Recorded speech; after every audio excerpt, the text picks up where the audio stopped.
senhores telespectadores,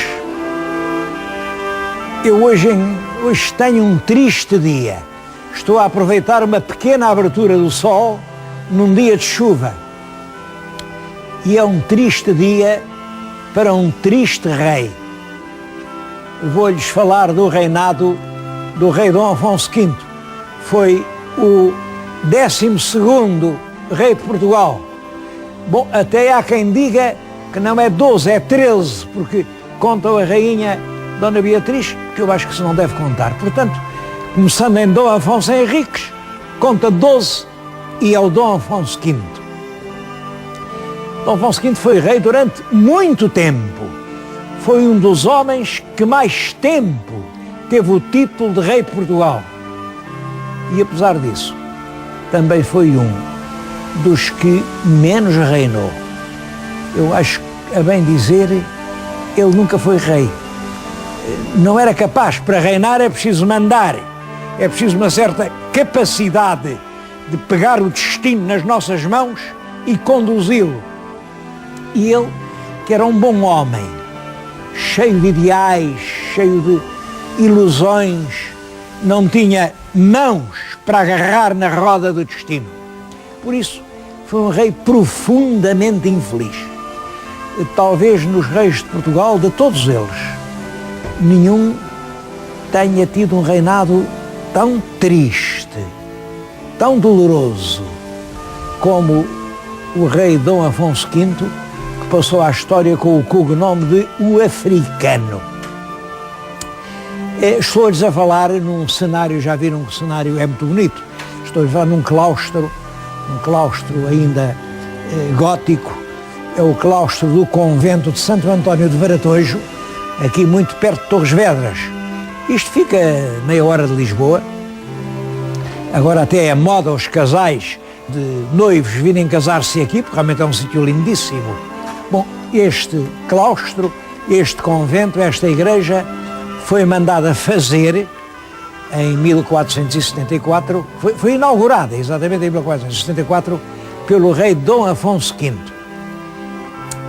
Mas talvez eu esteja a exagerar, mas acho que foi a única coisa que ele mandou fazer em Portugal. Fora disso, não teve tempo para mandar fazer mais nada. Olhem, exatamente neste ano em que se abriu ao culto este convento, 1474, começa um drama, o drama da sucessão de Espanha, em que o rei vai conhecer os maiores desgostos da sua vida. Bom, mas essa é a parte final. Eu vou falar-lhes agora dos primeiros anos do reinado de Dom Afonso V.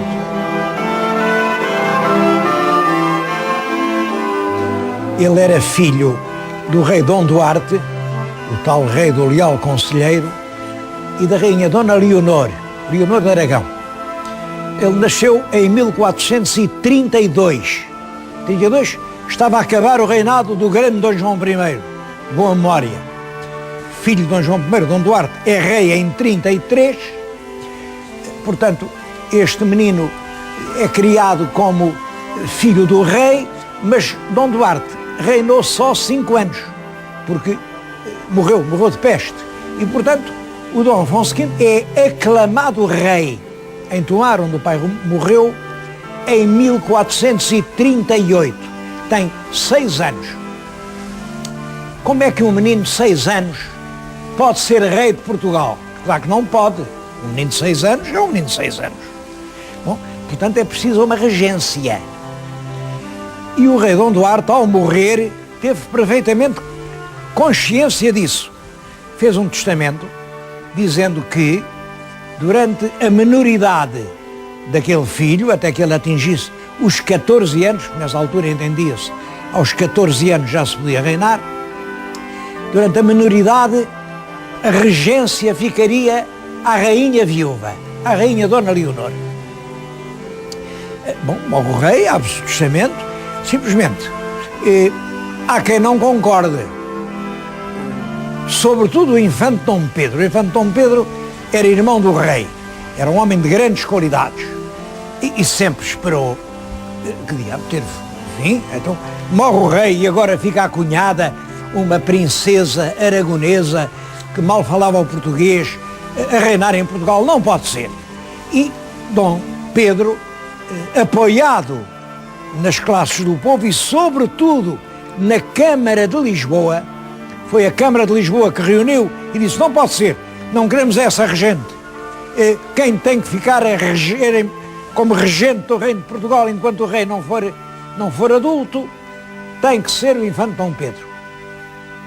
Isto cria uma luta, o país divide-se, os grandes fidalgos estão todos a favor da regente, as cidades e as forças municipais estão todas a favor de Dom Pedro e a pobre regente é vencida, é expulsa, sai de Portugal, vai-se refugiar em Castela, onde poucos anos depois morre envenenada.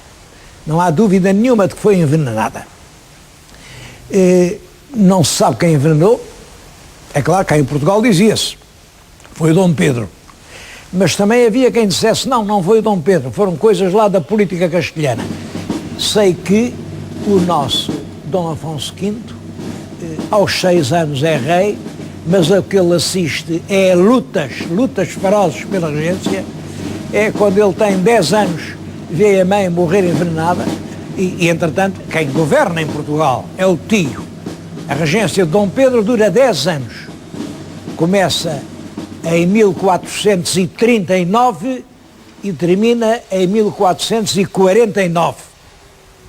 É uma década feliz, uma década de um governo acertado, providências progressivas, o país a andar para a frente. Bom, simplesmente, ele não era rei, era regente. E, portanto, o que estava combinado é quando aquele menino fizesse 14 anos, ele tinha que lhe entregar o governo. E havia uma outra questão. Aquele menino era rei. E com quem é que o menino havia de casar? Bom, se a menina que casasse com aquele menino vinha a ser rainha de Portugal. E aparecem duas pessoas interessadas. O primeiro é o próprio infante Dom Pedro.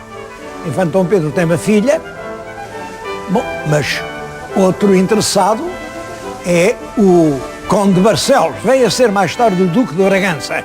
Também é filho de Dom João I, mas filho bastardo. É um fidalgo muito poderoso e esse fidalgo já não é novo, tem uma netinha que se chama Isabel, que o avô quer ver casada com o rei de Portugal, Dom Afonso V.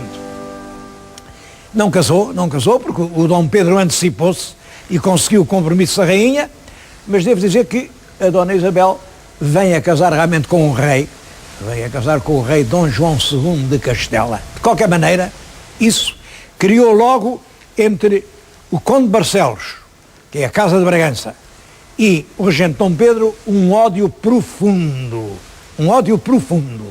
que se agravou ainda com outras coisas. Claro que se o menino nasceu em 1432, em 46 fez os tais 14 anos. Bom, e se fez os tais 14 anos devia ser rei.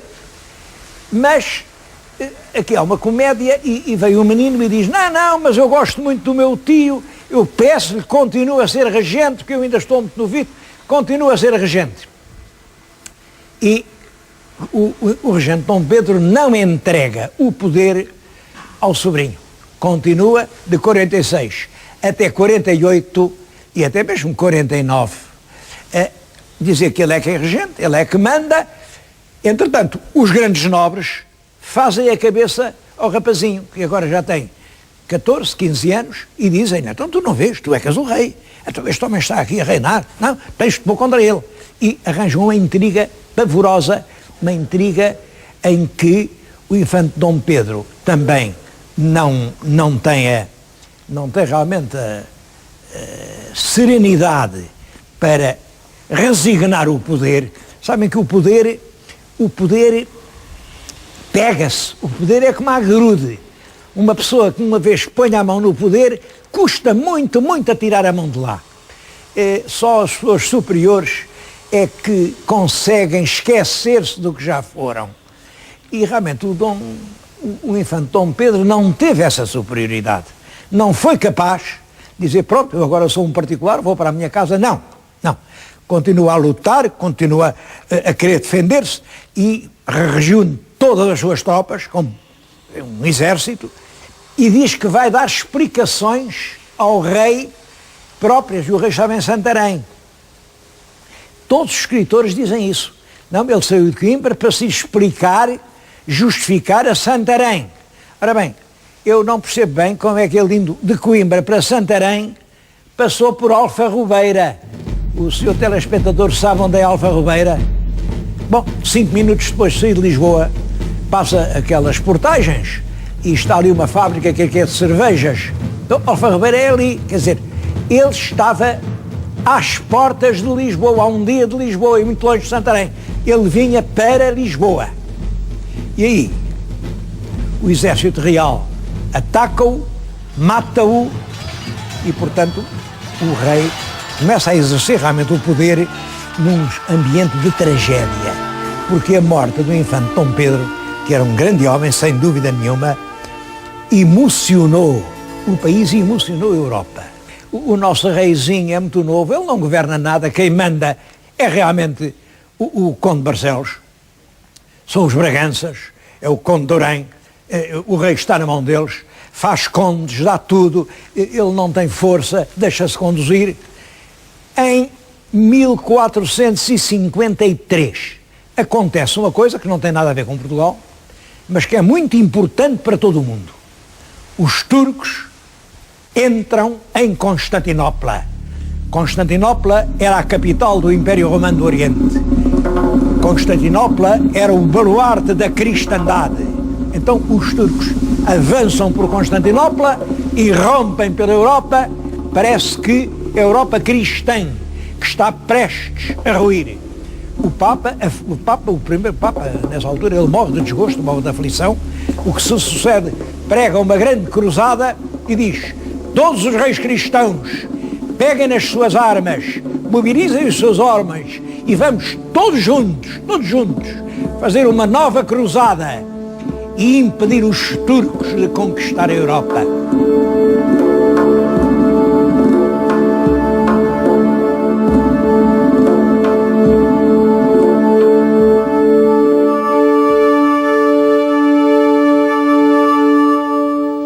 Mas naquele claustro fazia um vento agreste e gelado, e eu vim meter-me aqui, olhem, na cela de um dos frades franciscanos.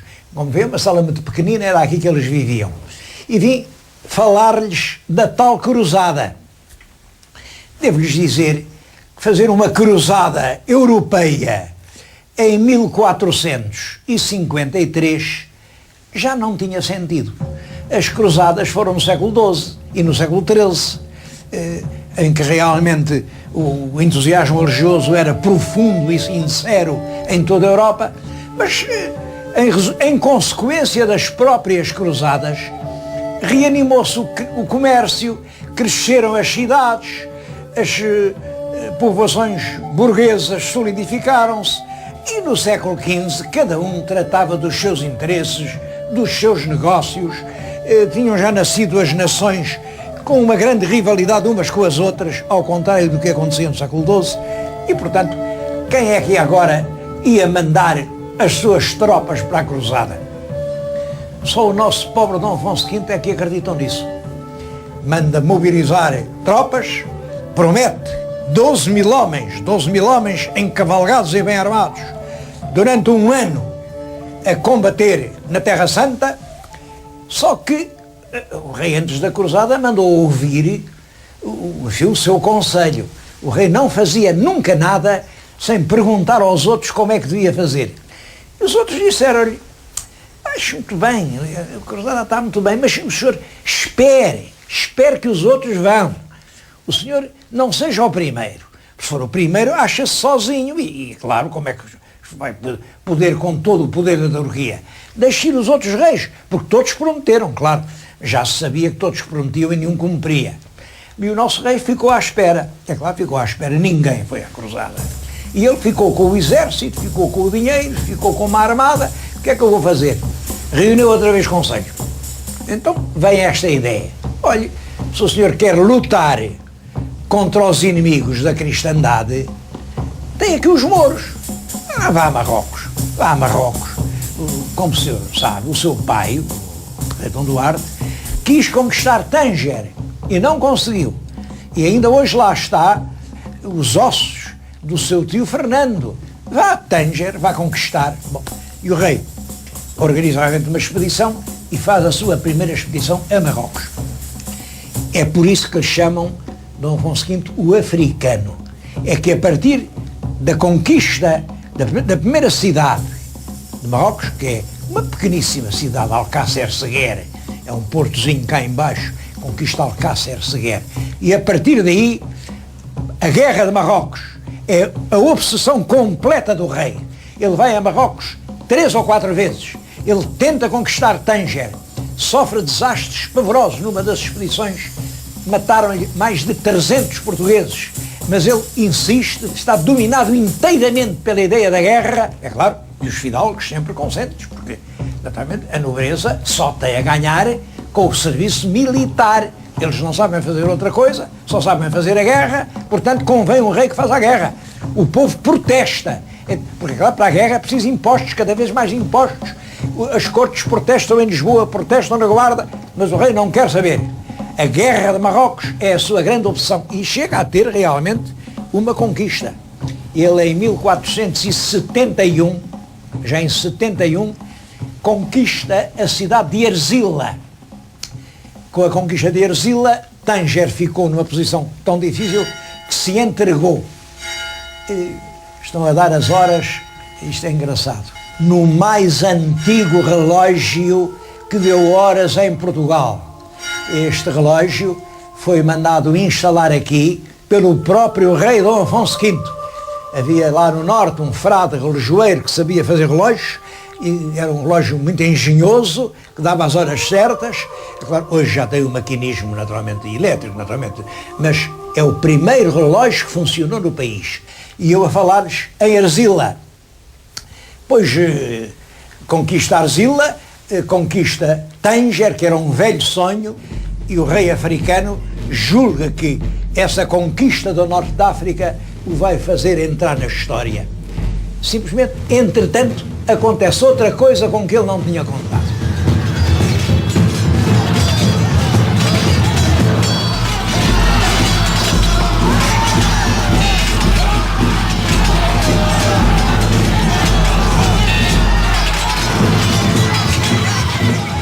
Ora, acontece que o rei de Castela, Henrique IV, era cunhado do nosso Dom Afonso V. Estava casado com uma irmã do Afonso V, com a rainha Dona Joana. Bom, e dizia-se muito mal, tanto do rei como da rainha.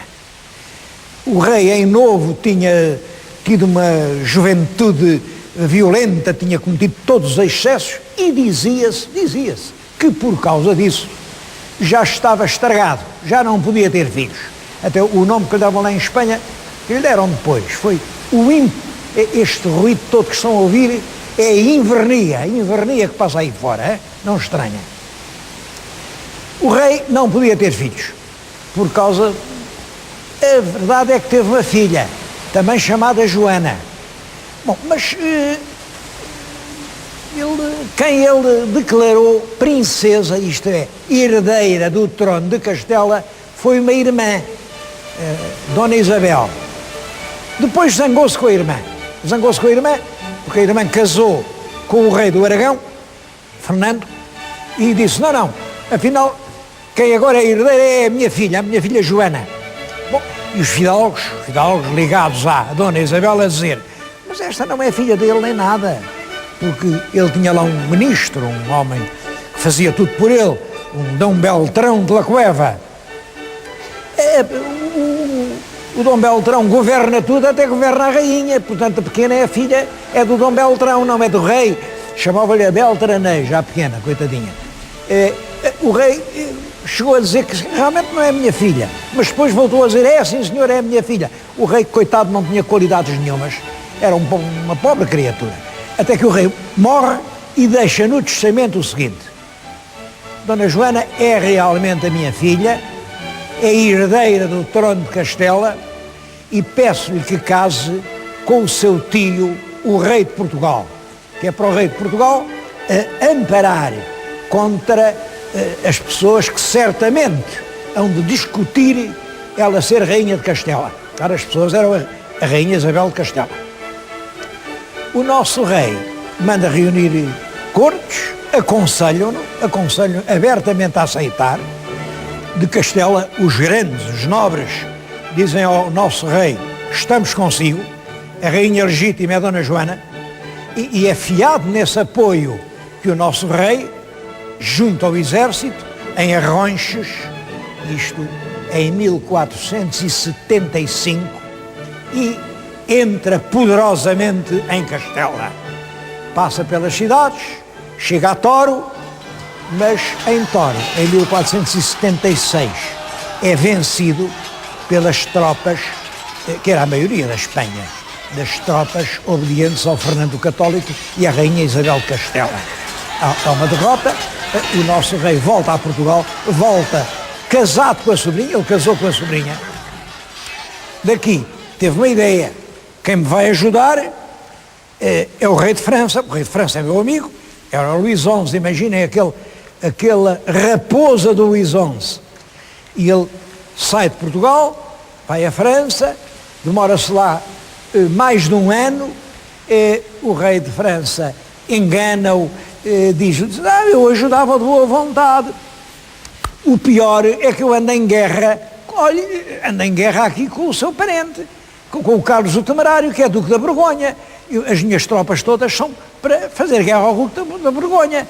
Se o senhor conseguisse ir lá à Borgonha e convencer o seu primo Carlos o Temerário a fazer as pazes comigo, eu ficava livre dessa guerra e já o podia ajudar. Bom, e aqui vai o nosso Afonso V, atravessa a França, vai até Nancy, estava o Duque da Borgonha, Carlos o Temerário, que já lhes falei dele, como sabem, era neto do nosso Dom João I, como ele, Dom Afonso V, eram ambos netos de Dom João I, e vai-lhe dizer: olha, venho-lhe pedir, faça as pazes com o rei de França, que é para o rei de França me poder ajudar. É claro, o Carlos o Temerário diz-lhe: o senhor, o primo é um ingênuo, então o senhor acredita nesse maroto do rei de França? Ele está a dizer-lhe isso só para me matar. Olha, mandou fazer essa proposta e no mesmo dia mandou tropas, grandes tropas, ao Duque da Lorena para me atacarem. Bom, e assim ele não se enganou. No dia seguinte foi atacado por essas tropas mandadas pelo Luís XI e foi morto. Foi morto, mataram numa batalha, o cadáver ficou exposto aos lobos que o comeram durante a noite, isto o Carlos o Temerário. Bom, e o nosso pobre Dom Afonso V volta a pedir ao Luís XI: então, como é que me ajuda? O Carlos o Temerário agora já morreu.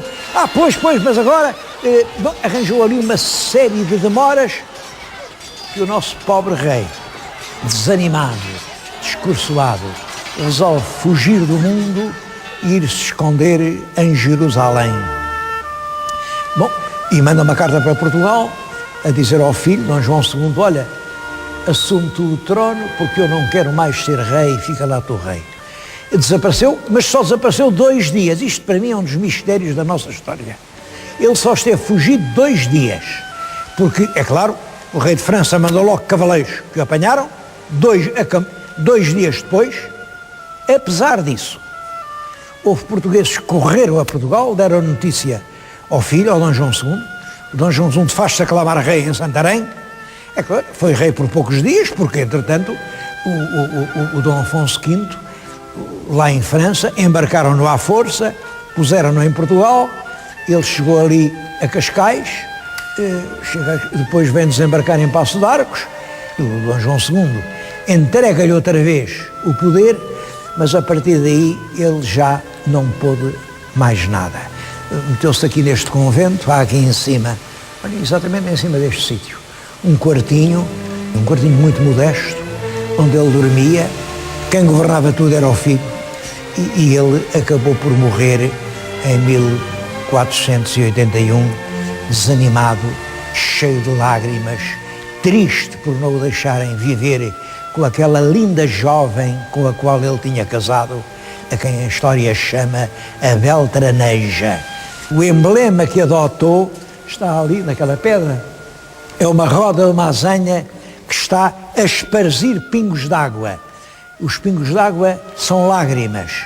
Bom, os cronistas dizem, são lágrimas pela primeira mulher. A primeira mulher, a filha do infante Dom Pedro, que lhe mataram. Bom, esta pedra já foi feita depois do segundo casamento com a segunda mulher. Por quem são aquelas lágrimas? É um rei cujo reinado decorre sempre entre lágrimas. Ele era realmente um homem bem intencionado, um homem crente, um homem ingênuo, um homem corajoso, mas durante aqueles longos 40 e tal anos que ele governou Portugal, o nosso país perdeu tempo na corrida das nações da Europa para um futuro melhor.